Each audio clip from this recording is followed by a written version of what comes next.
Big Brother, mainstream media, government cover-ups. You want answers? Well, so does he. He's Alex Jones on the GCN Radio Network.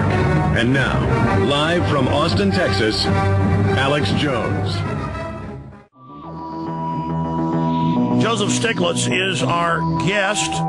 New book out, The $3 Trillion War. We had him on with us last January. We also interviewed him here in Austin for the TV show.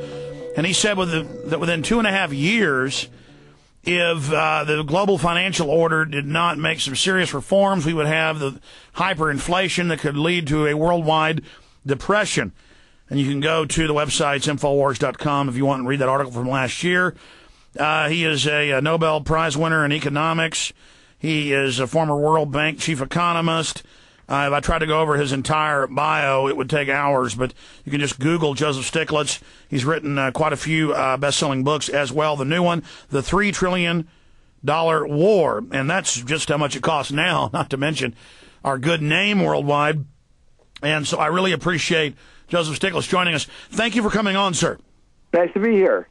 You were here about a year and 4 months ago, and you laid out in 20 minutes a forecast of what indeed happened, but we've gone about 90% into your forecast. I'm hoping the rest of the 10% isn't correct and we don't have a depression in another 2 years. What do you see happening? Well, actually, the prospects of our economy right now are not very good. To some extent, what happens depends on what the American government and other governments do. But right now, even the IMF, and I've often disagreed with the IMF, but right now I think they're on target. They are saying that the American economy is going to be very weak, not only this year, but next year, and it won't be until 2010 before the economy really starts to show a recovery. Part of the problem is that the current administration has been doing too little, too late. What they've been doing is not well designed.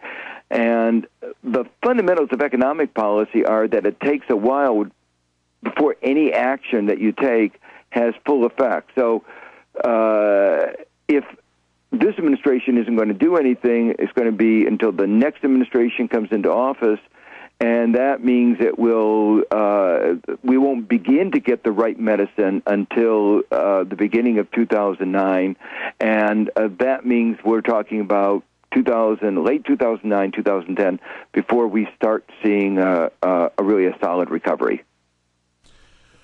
Now, a lot of people throwing around the term depression. A lot of top economists have. You've used that term before. A depression, I guess, would be... I would be a little bit cautious about using that term. I think that we tend to, reserve that for the Great Depression, or for the kind of situation that was in the island of Java in 1997, 98. A breakdown, a collapse, starving. But I mean, a recession, you're the Nobel Prize-winning economist, but tell me if I'm wrong, a recession is 2 continual quarters of zero growth, and then a depression would be how many quarters?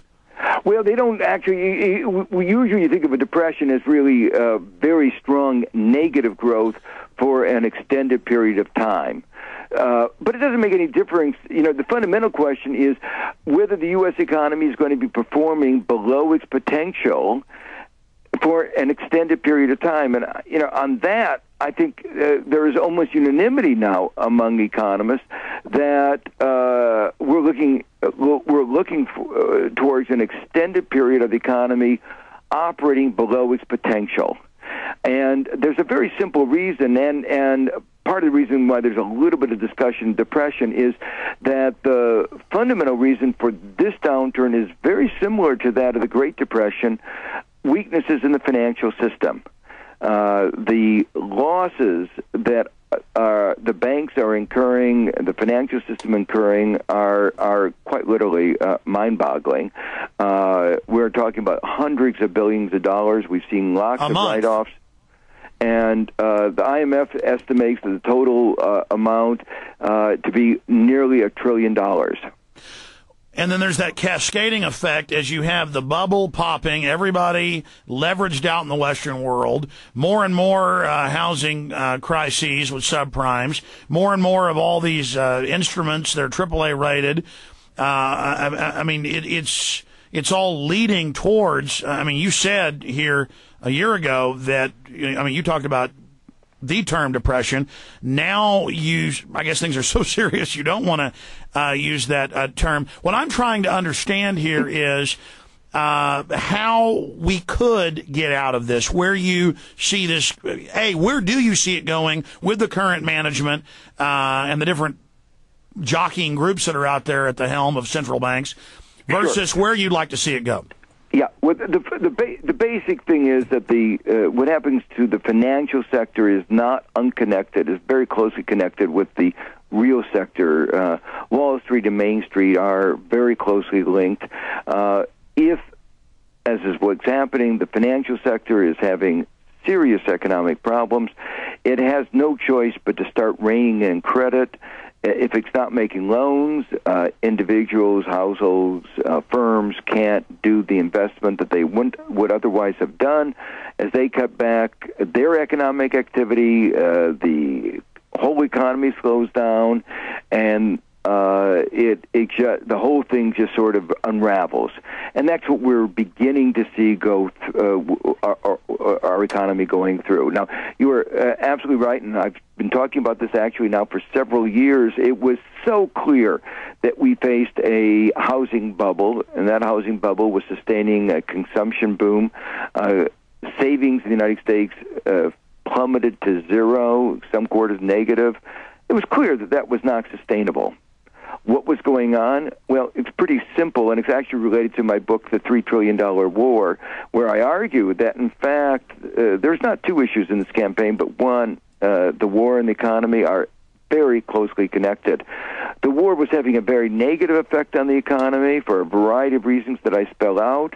The Fed said we have to cover it up. Our job is to keep the economy going, and they did it in a very short-sighted way. They let loose a flood of liquidity and loose regulations, and what happened was it did cover up the negative effects of the war. But we were living on borrowed money and borrowed time, and a day of reckoning had to come. We couldn't predict when it was going to come, but we knew that it was going to come. So in layman's terms, how bad is it going to get? Because I've had the head of the New York business school on. I've had all these other former Treasury policy heads. I've had them, I've had the shadow stats people on about what real inflation is at like 15% now. Look at the food, look at the oil, look at the dollar plunging. And then Bush is out giving speeches saying we're not even in a recession. He said that 2 days ago at the SPP meeting, on the North American integration. I mean, it's just... And the old cliche of it's a recession if your neighbor's out of work, it's a depression if you're out of work. I mean, if half the Social Security check value's been cut in the last 5 years, compounded, and believe me, I know I got families on Social Security. If people are out of work, if I'm seeing more homeless people, if there's houses going, all over the place going under, hell, this is just the beginning, Mr. Stiglitz. How bad's it going to get? Worse. We expect now, at least in the next year, about 2.2 million Americans will lose their homes, and with that, much of their life savings. Many of these will lose their entire life savings. The forecast is that housing prices, already gone down 10%, are probably going to go down another 10 to 20%. When that happens, we're not sure how many houses will be underwater, but numbers 14, 15 million households will have mortgages exceeding the value of their house. We're in for very unlikely a very bad time. Now, the president is trying to push the problems of the economy onto the next administration, just like he pushed the problem of the war onto the next administration. I think he'd hoped that the whole bubble wouldn't break until after November 2008, but it began to unravel in August 2007. Like so many other things in the last few years, they haven't gone quite according to plan. The big uncertainty, as I say, is what will be done. let me tell you some of the things that need to be done. We need a stimulus. The president seems to think that a tax cut is the solution to all problems, particularly tax cuts for the rich. In fact, I would argue that our current problems actually began with the 2001 tax cut. It actually set us on a wrong course. What about the argument that cutting taxes generally raises the general amount of tax receipts because it accelerates the economy? That's this old idea of supply-side economics. It was totally discredited in the 80s, and you see it right now.